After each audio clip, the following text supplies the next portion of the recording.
Trevor. Yeah, I said that wrong. I totally flubbed that up. Just call me two-take host, or I don't know, two-take Johnny. I don't know.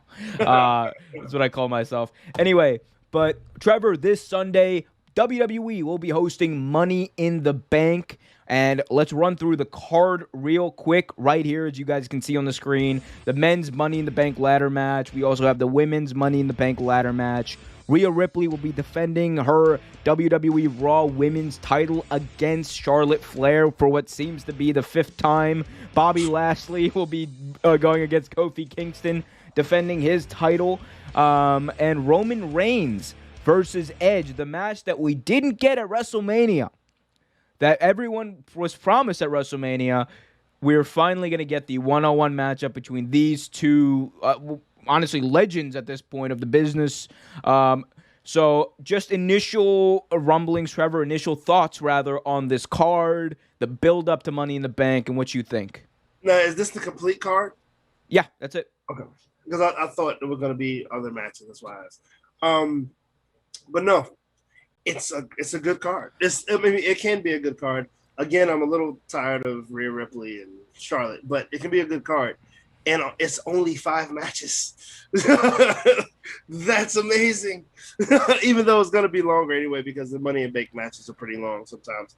But no, it's going to be interesting to see. I'm actually kind of willing to pay attention to this one.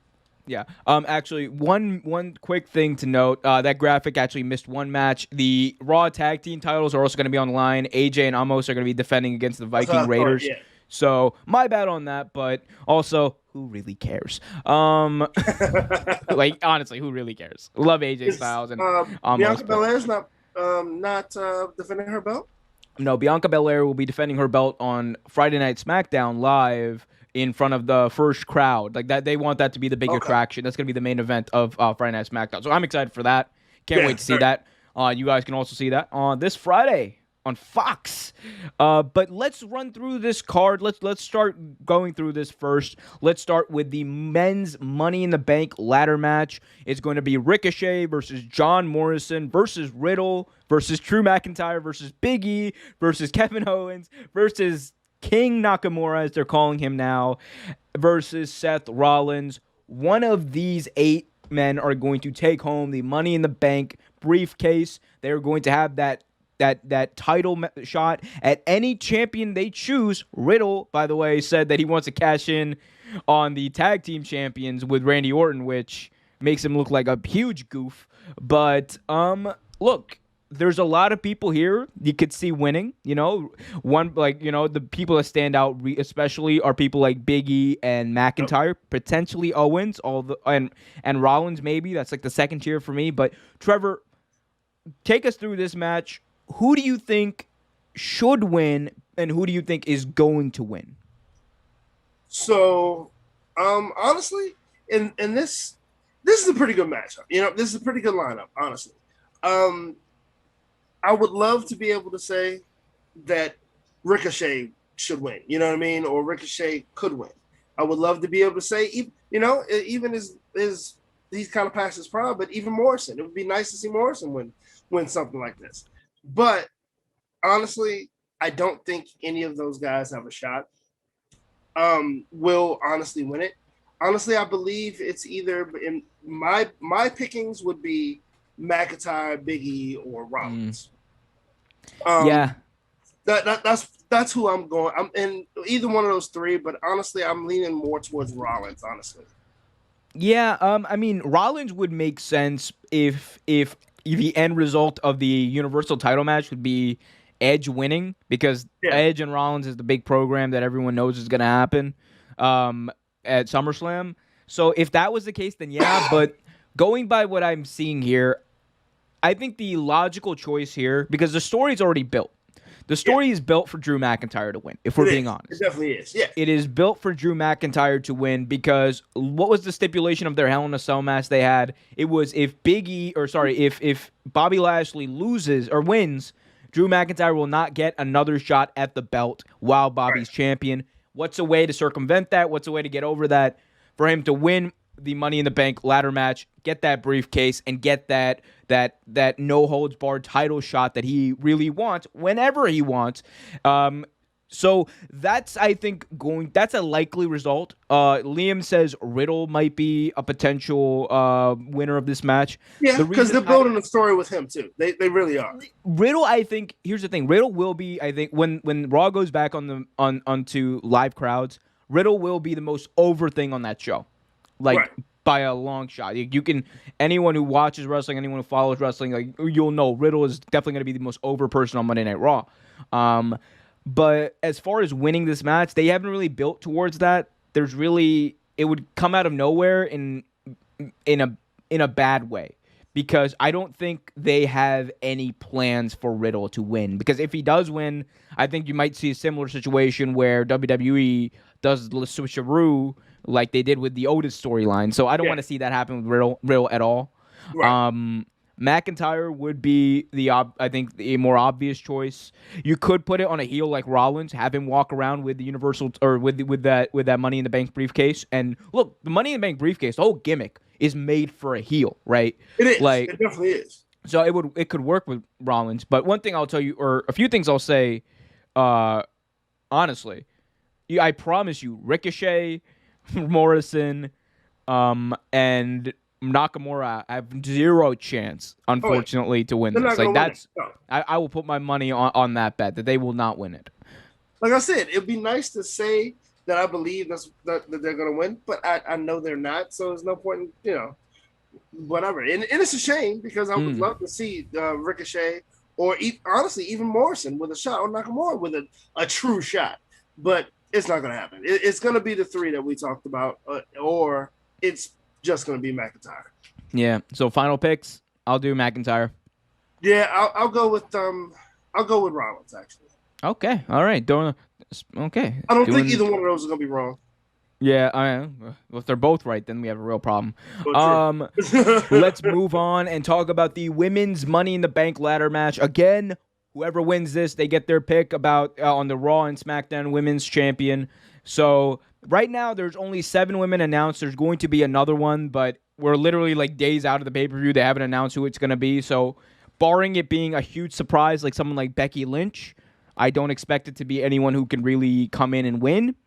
But given the list we have here of women, it's going to be Asuka versus Naomi versus Alexa Bliss versus Nikki A.S.H.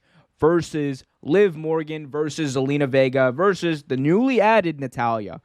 So, Trevor, this was a very interesting build to this match, because here's the thing, the Raw side, they kind of have had this figured out for weeks, but the SmackDown side, it's been a mess the way they've been doing this. First, Carmella was in there, then she wasn't, and then Liv Morgan won her way in there, but then she really didn't win, and then they gave it to her anyway, and now Natalya was added via tweet on like a Saturday. It's been a jumbled mess, the build of this women's Money in the Bank ladder match. What are your thoughts on that? The way they're billing it is, I don't know. It's kind of a mishmash, like we said, a mess, and kind of trying to, I guess, throw it out of whack, kind of sort of to confuse fans.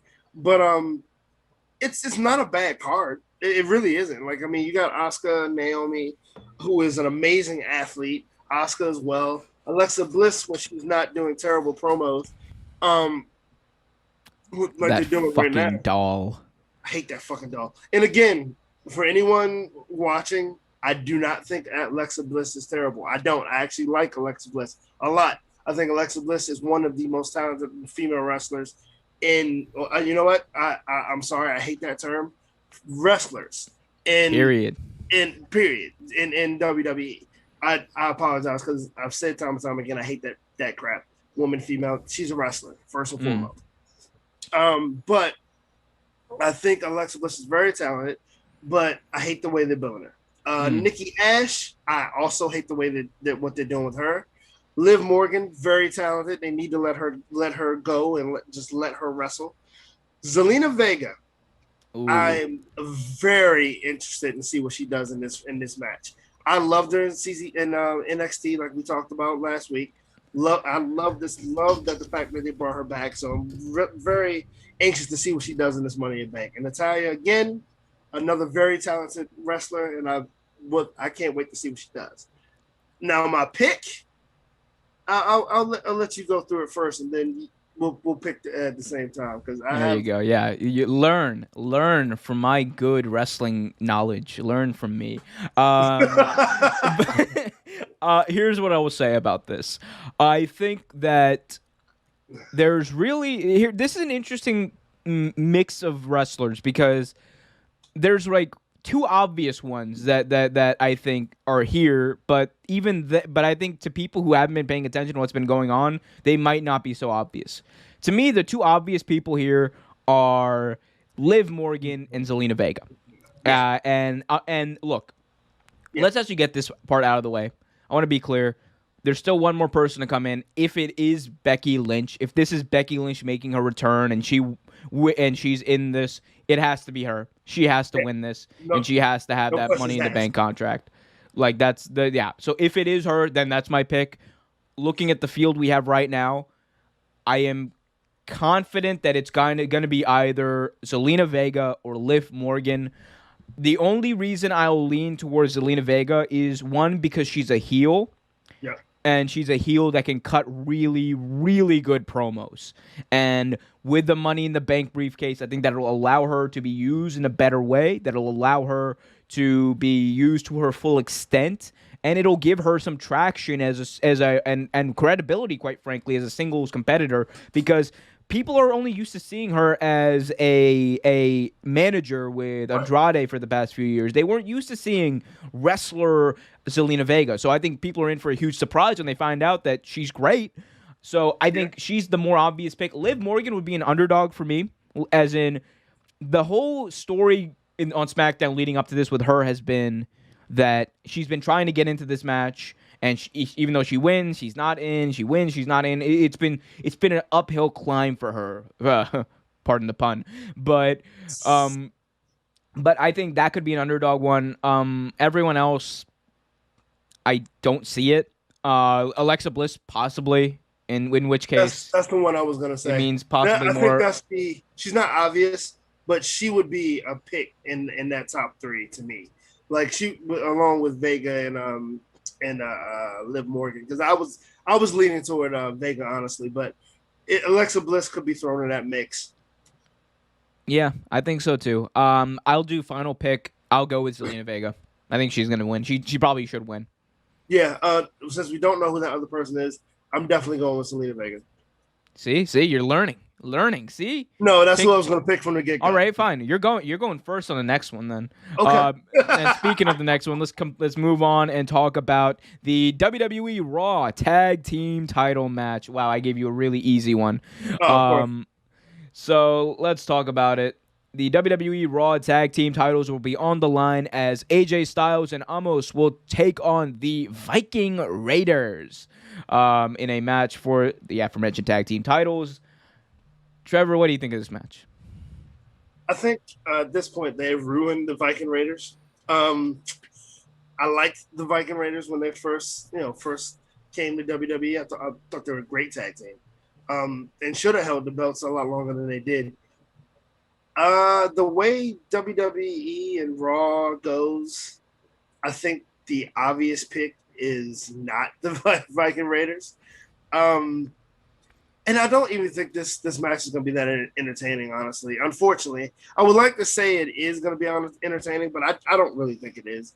I like the chemistry of the Viking Raiders. I think they work well. And honestly, I think AJ and Omos work pretty well too. But I've watched their tag team matches in recent, and it just drags on. It's kind of boring. So I don't think it's going to be very interesting. But AJ and Omos wins. That's my pick.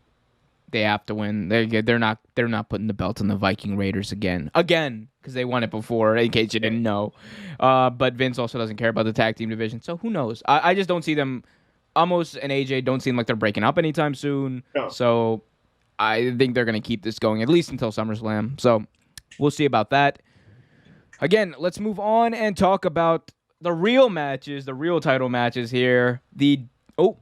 Didn't do that right. Let's talk about the real title matches here.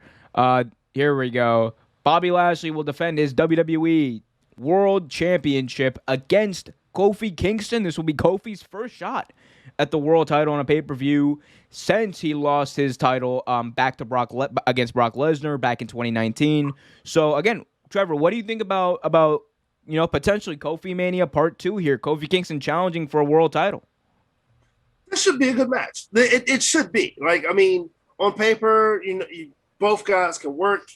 Bobby's been looking a little flat here lately, though. Like, I mean, it's just because he potentially fights the same person every fucking week. So, like, it's getting a little. I feel like his gimmick's getting a little flat. But we know Kofi can work. He for a long time he was a workhorse. I mean, especially being part of the New Day and them holding the tag teams as long as they had. I think it can be a good match, and I hope it is a good match. Yeah, I think this is going to be fine. I think that the air has kind of been taken out of the whole Bobby Lashley title reign a little bit. They never should have broken up the Hurt Business. They never should have done a lot of things that they've been doing with Bobby Lashley. But I mean, it's like they had him lose to Xavier Woods like right before a pay-per-view on the go home show before a pay-per-view. It didn't. And I know the logic behind it. They wanted to make it look like, oh well, now he's going to be motivated and he's going to destroy Kofi Kingston. He's going to be more motivated to destroy him. But it's just, it didn't work. It didn't work. There weren't any fans. Like the fake crowd noise doesn't work. Doesn't get heat. He destroyed like some tables on Raw at the end of the night and said back to business. Like, come on. Like it's right. Like what? It didn't work. With that being said, he's gonna win because Lashley wins. Lol. Yeah. I mean, yeah, of course Lashley wins. I mean, I'm still wondering what they're gonna do with with especially if Drew McIntyre does win the Money in the Bank, which I'm pretty sure it's either, like I say, either him or Rollins.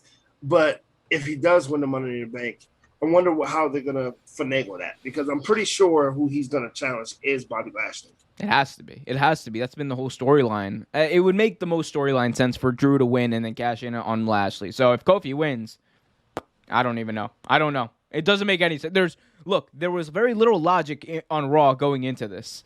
Oh, hell no. There's no logic involved in it. There's no logic involved in Kofi getting a title shot, even though take nothing away from Kofi. I love Kofi. But hell, if that match was an eliminator, Xavier Woods should be the one to get the title shot, if we're being honest, because he beat the WWE champion. Xavier Woods beat the WWE champion 1, 2, 3 in the middle of the ring, clean. And I would love to see Xavier Woods go for another belt besides a tag team belt. I wouldn't hate to see it. I'll say that. I wouldn't hate to see it. I mean, maybe not the main belt. I love Woods, but he needs to be built up. Anyone who goes for it needs to be built up, I think. Yeah. Speaking of being built up, what's being built up on Raw right now is one of the somehow least interesting storylines involving two of the best wrestlers in the world in Rhea Ripley and Charlotte Flair. The Raw Women's Champion Rhea Ripley will defend her title against Charlotte Flair for what again seems to be the 5th time in the past few months. Charlotte Flair and Rhea Ripley were both doing the gimmick where they were I don't understand this. They're both heels, right? They are both heels. Yeah. And they're doing literally the same gimmick. They were both faking injuries, and like with a crutch on the same ankle. It makes no sense. I don't understand it. I don't care. I don't want to root for either of them. This is just terrible. Who's writing this shit? Monkeys.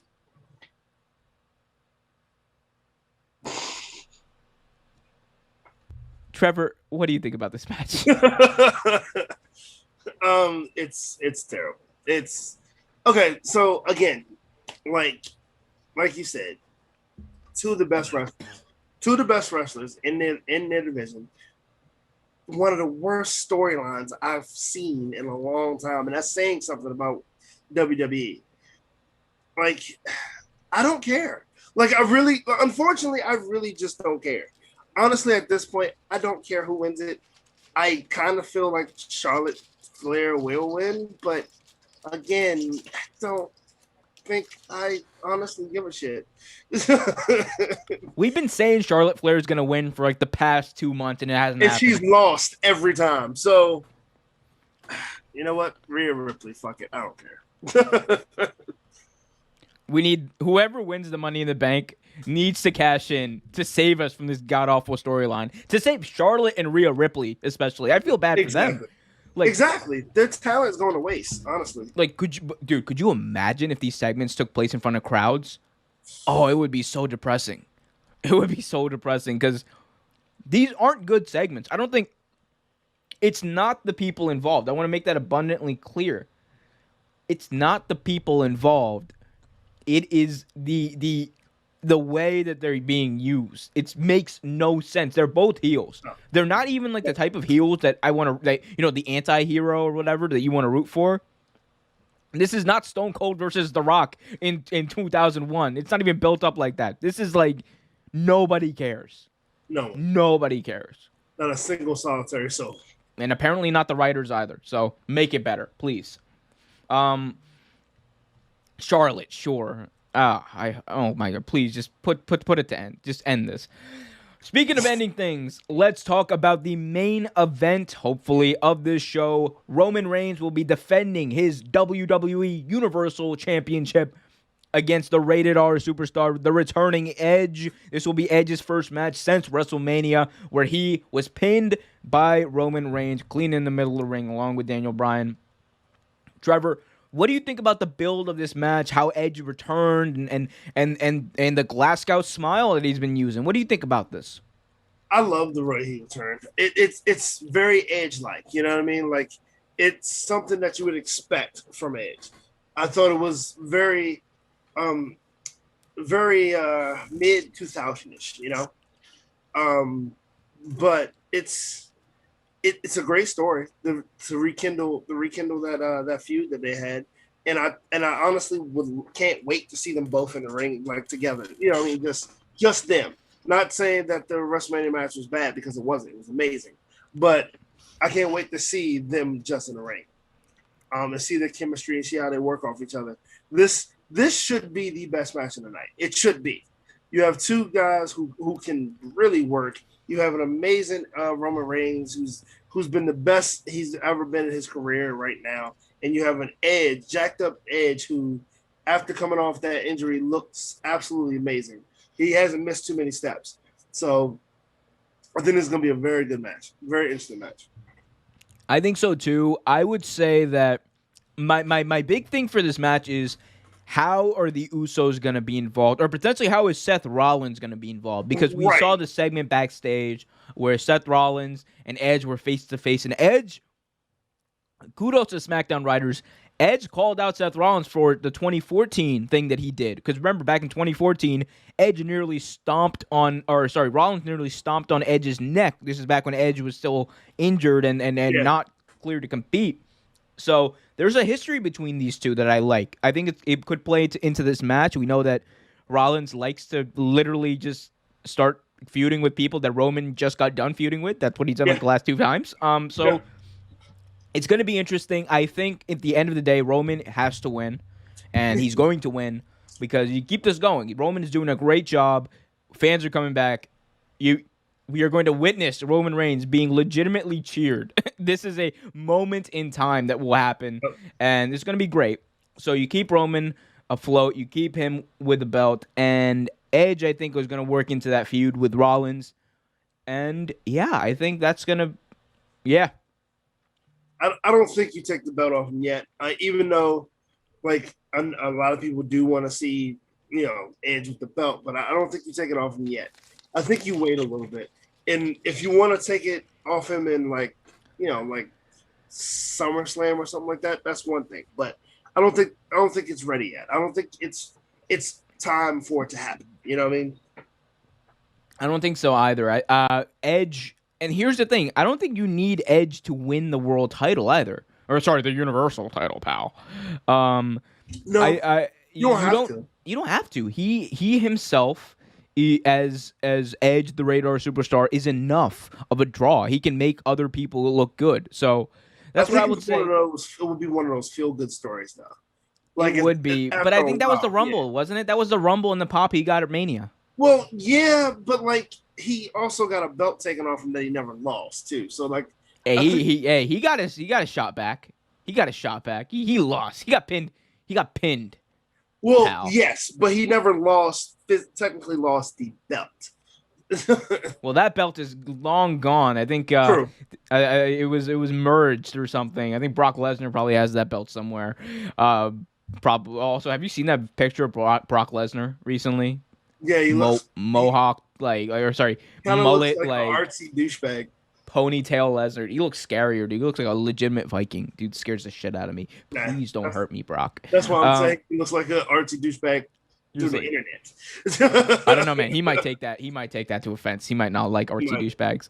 Thanks for watching this video from Real Take Sports Talk. Remember to like, share, subscribe, hit that notification bell so you get notified whenever a new video is released. Also, remember to check out our live show every single Thursday at 8 p.m. right here on the YouTube channel. And remember, keep it real.